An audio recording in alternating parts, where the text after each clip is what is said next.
નમસ્કાર વિદ્યાર્થી મિત્રો, સ્વાગત છે આપણું યુટ્યુબ ચેનલની અંદર। આ વિડીયોમાં આપણે પીટીસીનું જે ફોર્મ છે કોણે ભરવાનું છે, કેવી રીતે ભરવાનું છે અને ભર્યા બાદ શું કરવાનું છે આપણે સંપૂર્ણ વિડીયો આ માહિતીની અંદર જોઈ લઈશું। તો સૌથી પહેલાં તો પીટીસી 2 વર્ષનો રેગ્યુલર કોર્સ છે, ધોરણ 12 પછી કરી શકો છો। એ કર્યા બાદ તમારે ટેટની જે બી એક્ઝામ હોય એ પાસ કરી ગવર્મેન્ટમાં પ્રાઇમરીની અંદર તમે ટીચર તરીકે જોબ મેળવી શકો છો અને પ્રાઇવેટની અંદર પણ પીટીસી કરેલ જે બી હોય એ ટીચર તરીકે લઈ શકે છે। તો આ ફોર્મ કેવી રીતે ભરવાનું છે કે ઓનલાઈન ભરવાનું છે। ધોરણ 12 પછી જે પણ સ્ટુડન્ટ છે એ પીટીસી કરવા માંગે છે, 2 વર્ષનો કોર્સ છે।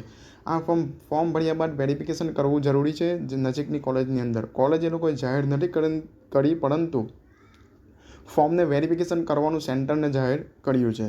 ફોર્મ ભરીને વિથ ડોક્યુમેન્ટ સાથે તમારે નજીકની જે બી સેન્ટર હોય ત્યાં જમા કરવાનું રહેશે। સૌથી પહેલાં તો નવા વ્યુઅર્સને રિક્વેસ્ટ કરીશ કે તમે ન્યૂ હોય તો ચેનલ સબસ્ક્રાઈબ કરી દેજો, બેલ આઇકન હિટ કરી દેજો, જેથી કરીને ઝડપથી તમને એવી માહિતી મળતી રહેશે। લાઇક કરી મારો ઉત્સાહ વધારી દેજો, શેર કરજો, જેથી કરીને ગામડાના દરેક વિદ્યાર્થીઓને હેલ્પફુલ માહિતી મળતી રહેશે। આપનો કોઈ પણ સવાલ હોય તો તમે કોમેન્ટ બોક્સમાં કોમેન્ટ કરી શકો છો। વિડીયોને લાસ્ટ સુધી જોજો। શરૂઆત કરીશું આપણે ફોર્મ ભરવાની। તો લિંક ડિસ્ક્રિપ્શનની અંદર આપી છે, જેના પર ક્લિક કરશો એટલે આ રીતનું હોમ પેજ ઓપન થઈ જશે। સૌથી પહેલાં રજિસ્ટર પર ક્લિક કરવાનું રહેશે। રજિસ્ટર પર ક્લિક કરશો એટલે આ રીતનું એક હોમ પેજ ઓપન થઈ જશે, જોઈ શકો છો। એમાં સૌથી પહેલો કોર્સ સિલેક્ટ કરવાનો આવશે, કોર્સ સિલેક્ટ કરી દઈશું। ત્યારબાદ અપાર આઈડી જો હોય આપની પાસે તો એ એન્ટર કરવાનું છે, નહીં હોય તો અત્યારે મેન્ડેટરી નથી એટલે ચાલી જશે, પરંતુ પાછળથી બનાવવી જરૂરી છે। એ કેવી રીતે બનાવવાનું છે જેના માટે આપણે ડિસ્ક્રિપ્શનની અંદર વિડીયોની લિંક મૂકી છે, જેનાથી પણ તમે બનાવી શકો છો। ત્યારબાદ એસએસસીની માર્કશીટ મુજબનું નેમ એન્ટર કરવાનું છે, કેપિટલ હોય તો કેપિટલ, સરનેમ ફર્સ્ટ હોય તો ફર્સ્ટ, એ રીતે માર્કશીટ મુજબ જ એન્ટર કરવાનું રહેશે। ત્યારબાદ આપની જે બી લાગતી વળગતી કેટેગરી હોય તો એ સિલેક્ટ કરવાનું છે। કેટેગરી સિલેક્ટ કરો એટલે કેટેગરી સર્ટિફિકેટ અપલોડ કરવાનું છે, એમ સર્ટિફિકેટ નંબર અને ડેટ પણ એન્ટર કરવાની આવશે। તો માન્ય અને વેલિડિટીની અંદર આવતું પ્રમાણપત્ર જ અપલોડ કરવું અને એ તો જ ઓપ્શન સિલેક્ટ કરવું। ત્યારબાદ આપનું જેન્ડર સિલેક્ટ કરવાનું રહેશે, લાગતું વળગતું। ત્યારબાદ ડિસેબિલિટીવાળો ઓપ્શન સિલેક્ટ કરવાનું રહેશે, અધરવાઇઝ નોન કરી દેવાનું રહેશે। ત્યારબાદ ડેટ ઓફ બર્થ એન્ટર કરવાની રહેશે। હવે મેઇન જે સવાલ છે એના પર આપણે ધ્યાન આપીશું। અહીં જોઈ શકો છો, અહીં એક સવાલ પૂછ્યો છે કે શું તમે ગુજરાત રાજ્યની ખાનગી પ્રાથમિક શાળાઓમાં ફરજ બજાવતા બિન તાલીમી શિક્ષક છો અને માન્ય પીટીસી કોલેજમાં પીટીસી તાલીમ મેળવવા માટે અરજી કરી રહ્યા છો? જો આમાં યસ કરશો તો અપોઇન્ટમેન્ટ લેટર આપવાનો રહેશે અને સાથે પ્રિન્સિપાલનો સહી સિક્કાવાળો એક લેટર હોય છે એ અપલોડ કરવાનું રહેશે, અને ન કરો તો કંઈ કરવાનું આવતું નથી। તો એ કોણ કરશે કે જે ઘણા સ્ટુડન્ટમાં મિસ્ટેક કરી શકે એમ છે કે જો તમે પ્રાઇવેટની અંદર જોબ કરો છો તો ઘણા સ્ટુડન્ટ યસ કરી દેશે। યસ કરશો તો નીચે આપેલ 2 પ્રમાણપત્ર તમારે જમા કરવા પડશે, એ હોય તો જ યસ કરજો, અધરવાઇઝ નોન કરી દેજો। એનો જે બી કોઈ કોન્સેપ્ટ હશે પીટીસીવાળાનો એ આપણને એક્ઝેક્ટલી ખ્યાલ નથી, પણ હાલમાં ન કરવું બેટર રહેશે। ત્યારબાદ કરંટ અને કરેક્ટ ઈમેલ આઈડી એન્ટર કરવાનું છે, મોબાઈલ નંબર કરંટ અને કરેક્ટ એન્ટર કરવાનું છે, જેના પર આવનારી તમામ માહિતી આવતી રહેશે। એ સબમિટ કર્યા બાદ કેપ્ચા ફિલ કરી ગેટ ઓટીપી પર ક્લિક કરશો એટલે ઓટીપી આવશે ઈમેલ પર, મોબાઈલ પર। ઈમેલવાળો ઓટીપી ઈમેલના બોક્સમાં એન્ટર કરવાનું છે, મોબાઈલવાળો ઓટીપી મોબાઈલની બોક્સની અંદર એન્ટર કરવાનું છે, ત્યારબાદ સબમિટ કરી દેવાનું રહેશે। લાઈવમાં બ્લેન્ક બોક્સ એટલા માટે રાખીએ છીએ કે યુટ્યુબની એક પોલિસી હોય છે જેની અંદર નામ, નંબર એ બધી ડિટેલ શો કરી શકીએ નહીં, બાકી તમને પરફેક્ટલી ફોર્મ ભરીને બતાવી દઈશ, ને આ માત્ર એક ડેમો વિડીયો હોય છે। તો આ કર્યા બાદ આપના મોબાઈલ નંબર પર એક આઈડી પાસવર્ડ આવી જશે। આઈડી પાસવર્ડ આવ્યા બાદ ઉપર જોઈ શકો છો બેક ટુ લોગિન કરશો એટલે આપનું જે બી આઈડી પાસવર્ડ આવ્યો છે એ અહીંયા યુઝરનેમ એન્ટર કરવાનું છે, પાસવર્ડ સિલેક્ટ કરવાનું છે, સિલેક્ટ ફોર્મ સિલેક્ટ કરવાનું છે, પાસવર્ડ ફિલ કરી કેપ્ચા ફિલ કરી સાઇનિંગ ઇન કરી દેવાનું રહેશે। હવે જેવું લોગિન કરશો એટલે આપની જે બી ડિટેલ છે એ આવી જશે। હું અહીં અમુક ડિટેલને હેડ કરીશ એટલા માટે કેમ કે યુટ્યુબની એક પોલિસી હોય છે એના માટે। તો તમામ ડિટેલ આપણે વેરિફિકેશન કરવાનું છે। આ રીતે જોઈ શકો છો અહીંયા 100% ફોર્મ ફિલ બતાવી રહ્યા છે, પરંતુ મેં ફોર્મ ફિલ કર્યું હતું એટલા માટે। આપણે શું કરવાનું છે, પહેલાં તો પ્રોફાઇલ ફિલ કરવાનું છે, ત્યારબાદ એકેડેમિક ડિટેલ ફિલ કરવાનું છે, ત્યારબાદ અટેચમેન્ટમાં ડોક્યુમેન્ટ અપલોડ કરવાનું છે અને સબમિટ પર ક્લિક કરી દેવાનું રહેશે। હવે આ તમામ સ્ટેપને આપણે સ્ટેપ બાય સ્ટેપ જોઈ લઈશું। સૌથી પહેલાં પ્રોફાઇલ પર આવીશું એટલે આપની જે બી ડિટેલ છે એ શો કરશે। આ રીતે કોર્સ આવી જશે, એપ્લિકેશન નંબર આવી જશે, એપ્લિકેશનનું જે બી માર્કશીટ હિસાબે નેમ એન્ટર કર્યું એ આવી જશે, ડેટ ઓફ બર્થ આવી જશે, ત્યારબાદ કેટેગરી આવી જશે, પેટા જ્ઞાતિ આવી જશે. ત્યારબાદ તમે અનામત વર્ગના ઉમેદવાર છો તો પ્રવેશ પ્રક્રિયા બાદ ખાલી રહેતી સામાન્ય બેઠક પર પ્રવેશ મેળવવા માંગો છો, એમાં નો આવશે. કેમ કે એજ વધી ગયો હોય તો 30 વર્ષની ઉપર હોય તો આપણે નો જ કરવું પડશે. 30 વર્ષથી નીચેના છો અને તમે કોઈ કેટેગરીમાં આવો છો પરંતુ ઓપનની સીટ પર પ્રવેશ લેવા માંગો છો, ઓપનની સીટ પર લેશો એટલે આપની કેટેગરીનો કદાચ મારા હિસાબે લાભ મળતો ના હશે, એટલા માટે ઓપ્શન આપ્યો છે. તો એના પર કરશો તો યસ કરવાનું છે. યસ કરશો એટલે 150 રૂપિયા પે કરવાના આવશે. ત્યારબાદ કાસ્ટ સર્ટિફિકેટ આપનું હોય તો એનો નંબર એન્ટર કરવાનો છે. ત્યારબાદ કાસ્ટ સર્ટિફિકેટની ડેટ એન્ટર કરવાનું છે. એસસીબીસી કેન્ડિડેટ હોય તો વેલિડ નોન ક્રિમિલિયનની date enter certificate number enter કરવાનું છે. નોન ક્રિમિલિયનની વેલિડ ડેટ એન્ટર કરવાની છે. અને ડિસેબિલિટી તો બાય ડિફોલ્ટ નો જ હતી. આધાર કાર્ડ નંબર એન્ટર કરવાનું છે. અપર આઈડી હોય તો એન્ટર કરવાનું છે, અધરવાઇઝ બ્લેન્ક છોડી દેવાનું રહેશે. એડ્રેસની અંદર આપનું જે બી કરંટ અને કરેક્ટ એડ્રેસ છે એ એન્ટર કરવાનું છે. રાજ્ય સિલેક્ટ કરવાનું છે, જિલ્લો સિલેક્ટ કરવાનું છે, તાલુકો સિલેક્ટ કરવાનું છે, વિલેજ એન્ટર કરવાનું છે, પિનકોડ એન્ટર કરવાનું છે. નીચે tick mark same as communication address જો સેમ હોય તો એને પર ક્લિક કરી દેશે એટલે ઉપરનું બેઠું એડ્રેસ નીચે આવી જશે. અલગ હોય તો આ રીતે અલગ એન્ટર કરવાનું આવશે, તો એ કરી દેવાનું રહેશે.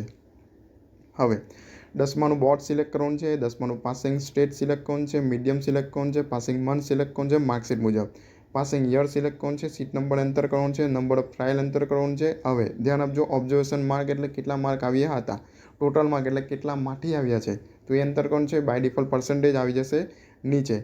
આ એક ખાસ ધ્યાન આપવા જેવું છે. શું આ પ્રવેશ પ્રક્રિયાના અંતે ઉપલબ્ધ ગુજરાતી માધ્યમ, હું થોડું હાઇલાઇટ કરી દઈશ એટલે તમને ખ્યાલ આવે. શું આ પ્રવેશ પ્રક્રિયાના અંતે ઉપલબ્ધ ગુજરાતી માધ્યમ સિવાયના અન્ય માધ્યમમાં ખાલી બેઠકો પર DL કરવા ઈચ્છો છો? નોંધ: જો અન્ય માધ્યમ અંગ્રેજી, હિન્દી, ઉર્દૂ, મરાઠીની બેઠકો ખાલી રહેશે તો જ આ બેઠક પર પ્રવેશ મળવાપાત્ર થશે. આ માટે ઉમેદવારે ધોરણ 10-12 બંનેની પરીક્ષામાં જે તે વિષય સાથે પાસ કરેલી હોવી ફરજિયાત છે. પ્રવેશ ધોરણ 12ની ટકાવારીના આધારે અને અટકેલા ક્રમથી જ આપવામાં આવશે. DL ડિપ્લોમા એલિમેન્ટરી એજ્યુકેશન એક 18 સ્ટેટમાં ચાલતા કોર્સિસ છે જે પીટીસી દ્વારા અહીંયા પણ રજૂ કરવામાં આવે છે. પરંતુ જો તમે ગુજરાતી માધ્યમ સિવાયના સ્ટુડન્ટ હોય, કોઈએ ઉર્દૂ, અંગ્રેજી, હિન્દી ફર્સ્ટ લેંગ્વેજ હોય તો એ સ્ટુડન્ટ આ ડિપ્લોમા એલિમેન્ટરી એજ્યુકેશનનો કોર્સ કરશે. પરંતુ ગુજરાતી જો કોઈ હોય જેમણે આ કોર્સ કરવો હોય તો એવા સ્ટુડન્ટ અહીં યસ અથવા નો લાગતું વળગતો ઓપ્શન સિલેક્ટ કરવાનો રહેશે. પરંતુ આપની માર્કશીટની અંદર ધોરણ 10 અને 12ની અંદર આ લેંગ્વેજ હોવી જરૂરી રહેશે. હવે ડાંગી કેટેગરી માટે 50% સીટ રિઝર્વ હોય છે. ડાંગી કેટેગરીમાં યસ કરશો એટલે શું તમે ડાંગના રહેવાસી છો એના પર યસ કરવાનું છે. અને 4 ક્રમ આપ્યા છે કે તેમાં શું લાગતું વળગતું હોય એ સિલેક્ટ કરી દેવાનું રહેશે. આ રિઝર્વ કેટેગરી હોય છે ડાંગના વિસ્તારમાં રહેતા વિદ્યાર્થીઓ માટે, અધરવાઇઝ નો કરી દેવાનું રહેશે. આની અંદર પાસપોર્ટ સાઇઝનો ફોટો અપલોડ કરવાનો છે, વેલિડ. આ ફોટો કેવી રીતે કન્વર્ટ કરવાનો છે એનું ટૂલ આપણે ઓલરેડી બનાવ્યો છે, જેની લિંક ડિસ્ક્રિપ્શનની અંદર મળી જશે. સીધું અપલોડ કરવાનું છે. કન્વર્ટ કરશો એટલે બાય ડિફોલ્ટ આવી જશે. ડાઉનલોડ કરી અહીંયા અપલોડ કરશો એટલે થઈ જશે. એ જ રીતે સિગ્નેચર અપલોડ કરવાની છે અને સેવ એન્ડ નેક્સ્ટ પર ક્લિક કરી દેવાનું રહેશે. હવે એકેડેમિક ડિટેલની અંદર ધોરણ 12 HSC પર સિલેક્ટ કરવાનું છે. એક્ઝામ બોર્ડ સિલેક્ટ કરવાનું છે. પાસિંગ મંથ સિલેક્ટ કરવાનું છે. પાસિંગ યર સિલેક્ટ કરવાનું છે. સીટ નંબર એન્ટર કરવાનો છે. પ્રવાર જે બી હોય, આર્ટ્સ, કોમર્સ, સાયન્સ, આપનું જે બી લાગતું વળગતું હોય એ પ્રમાણનું અહીં સિલેક્ટ કરવાનું રહેશે. ત્યારબાદ ટ્રાયલ જે બી હોય 1, 2, 3, 4 એ એન્ટર કરવાનું છે. કેટલા માર્ક આવ્યા હતા તો એ એન્ટર કરવાનું છે. કેટલા માંથી આવ્યા છે તો એ એન્ટર કરવાનું છે. પર્સન્ટેજ બાય ડિફોલ્ટ આવી જશે. નીચે HSCની સ્કૂલ નેમ એન્ટર કરવાનું છે માર્ક્સ LC હિસાબે. ત્યારબાદ રાજ્ય સિલેક્ટ કરવાનું છે, મીડિયમ સિલેક્ટ કરવાનું છે અને સેવ એન્ડ નેક્સ્ટ પર ક્લિક કરી દેવાનું રહેશે. હવે એસએસસીની માર્કશીટ વેલિડ સાઇઝની અંદર અપલોડ કરવાની છે. HSCની માર્કશીટ અપલોડ કરવાની છે. LC અપલોડ કરવાનું છે. કાસ્ટ સર્ટિફિકેટ અપલોડ કરવાનું છે લાગતું વળગતું હોય તો. નોન ક્રિમિનલ અપલોડ કરવાનું છે. SCBC કેન્ડિડેટ હોવ તો.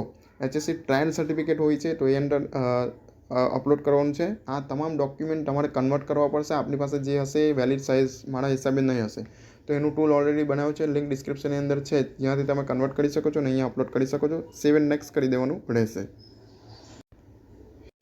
હવે લાસ્ટ સ્ટેજ છે સબમિટનો. તમામ ડિટેલ એકવાર વેરિફિકેશન કરી લેવાનું છે. જે બી પ્રોફાઇલ છે, એકેડેમિક ડિટેલ છે કે અટેચમેન્ટ જે બી વસ્તુ તમે ફિલ કરી છે ડિટેલ એકવાર વેરિફિકેશન કરી દેવાનું છે. ત્યારબાદ સબમિટ કરવા માટે આ ટિક માર્ક પર ક્લિક કરવાનું છે અને ફાઇનલ સબમિટ પર ક્લિક કરીને ઓકે આપી દેવાનું રહેશે. આમાં કોઈ પણ પ્રકારની ભૂલ રહી ગઈ હોય તો બી તમે અત્યારે તો સુધારો કરી શકો છો જ્યાં સુધી ફોર્મ ચાલે છે ત્યાં સુધી. ઓકે પર ક્લિક કરશો એટલે આ રીતની પ્રોફાઇલ તમે જોઈ શકો છો આવી જશે આ રીતે. 100% થઈ ગયું છે, મારું ફોર્મ સબમિટ થઈ ગયું છે. હવે આ ફોર્મ ડાઉનલોડ કરવા માટે તમે આ જે ડાઉનલોડનું સિમ્બોલ છે એ જોઈ શકો છો. એના પર ક્લિક કરશો એટલે PDF જનરેટ થઈને આવી જશે. માની લો એની અંદર કોઈક ભૂલ છે, તો એ ભૂલ સુધારવા શું કરવાનું છે, આ જે બટન છે અનલોકનું, એના પર ક્લિક કરવાનું છે. OTP આવશે, OTP સબમિટ કરી ફોર્મ અનલોક કરશો એટલે આપણી જે બી વિગત છે, ભૂલ હોય એને સુધારો કરી ને ફરીથી સબમિટ કરી દેવાનું રહેશે. ટૂંકમાં પ્રોફાઇલ જે ખરી એ ડેશબોર્ડની અંદર 100% આ રીતે આવવું જ જોઈએ, તો જ ફોર્મ સબમિટ. ખાસ ધ્યાન આપવાનું છે કે ફોર્મ ભર્યા બાદ શું કરવાનું છે, ફોર્મ ભર્યા બાદ ફોર્મની પ્રિન્ટઆઉટ સાથે જે ડોક્યુમેન્ટ હતા, તો આ ફોર્મની PDF છે, આની અંદર જે ડોક્યુમેન્ટ છે અહીં જોઈ શકો છો. LC, HSC ટ્રાયલ સર્ટિફિકેટ, SSCની marksheet, caste certificate, non creamy layer, HSCની માર્કશીટ. આ ડોક્યુમેન્ટની પ્રિન્ટઆઉટ લઈ, ફોર્મની પ્રિન્ટઆઉટ લઈ તમામ ઝેરોક્સ સાથે અટેચ કરીને કયા સેન્ટર પર જવાનું છે, તો એ સેન્ટરનું લિસ્ટ ડિસ્ક્રિપ્શનની અંદર આપ્યું જ છે, જ્યાંથી તમે જોઈ શકો છો. જે બી નજીક પડતું હોય, સુરતમાં મારા હિસાબે district institute teacher education Bhestan ખાતે સેન્ટર આપવામાં આવ્યું છે. ત્યાં ફોર્મ સબમિટ કરવાનું જવાનું છે. એ લોકો ફોર્મ ચકાસશે, એમાં કોઈ ભૂલ જણાશે તો આપણે જણાવશે અને એ ભૂલ સુધારી ફરીથી સબમિટ કરીને ફરીથી જમા કરવા જવાનું છે. અને ઓકે હશે તો ત્યાં ફોર્મ લઈ લેશે અને આપણા ડેશબોર્ડને જોતા રહેવાનું રહેશે. તો આ રીતે આપણે ઓનલાઈન ફોર્મ ભરી દેવાનું છે. આવનારી જે પ્રોસેસ છે કે એમનું ફોર્મ ભર્યા બાદ શું કરવાનું છે, આપણે પાછલા વિડીયોની અંદર બનાવીશું, જેમ જેમ આગળ વધતી જશે તેમ પ્રોસેસ સાથે. તો અત્યારે તો આટલું જ છે. ફોર્મ ભરવાની જે પ્રોસેસ હતી આ રીતની છે. તો વિડીયોને લાસ્ટ સુધી જોવા માટે આપનો ખૂબ ખૂબ ધન્યવાદ. કોઈ પણ સવાલ હોય તો કોમેન્ટ બોક્સમાં કોમેન્ટ કરજો અને વિડીયોને વધુમાં વધુ શેર કરજો, જેથી કરીને ગામના દરેક વિદ્યાર્થીઓને હેલ્પફુલ માહિતી મળતી રહેશે. વિડીયોને લાસ્ટ સુધી જોવા માટે આપનો ખૂબ ખૂબ ધન્યવાદ. Thank you so much.